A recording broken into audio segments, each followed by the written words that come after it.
Tapos, Dapat ikaw lang naman yung wala, ikaw umuwi hindi eh. marunong magtanggol eh. Ikaw pa naman si Tanggol. Nawawala ka. Anak ko yan! Teka lang, nagkatawa ako sa inyo. Ang saya-saya ko, luluwa rin ako. Nag-iyakan talaga.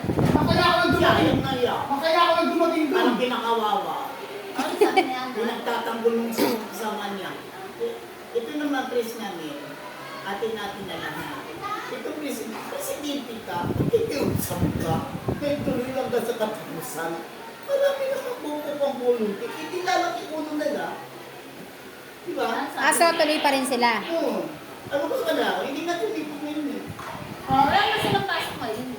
Ay, Tumutulong yung ay, kanilang paso. ganyan ang usapan niya. Ganyan ang usapan niya. Tutulong pa rin. Nakiusap. Kasi sabi ng pangako, iwaiwalay ang salita lang, hindi kami dapat magkano sa kanila.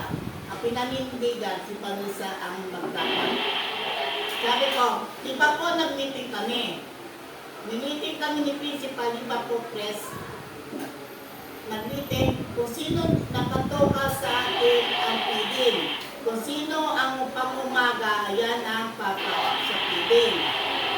Ang pangako niya nagtuduty sa feeding. Ang pangako hindi naging active, kaya kami kumuha ng volunteer. Pero dapat i-assist sa inyo ang pangako. Ang sabi ng pangako, ang gusto ni Niara, kukuha na lang ng 2-3, mag-assist. Sabi ng mga pangako, hindi po kami pwede mag-iwa-iwalay. Ang ganun, sige, makikiusap na lang ako, hindi tuloy na lang. Kaya nagharap ako kanina. Kaya ako nagharap kayo ng dalawa. Sabi ko, akala mo may dalawa sa inyo. Nag-volunteer kayo. Hindi ko alam magkasama na ako para sa lahat. Kaya ano, tuloy pa, kasi sinasamba nila yung isa. Kasi siya daw ang kumuha yung isa. Ang alam namin, kung mag-advise, wala ka ba makukuha mga volunteer para tumulong. Kasi di ba tatlo lang kami,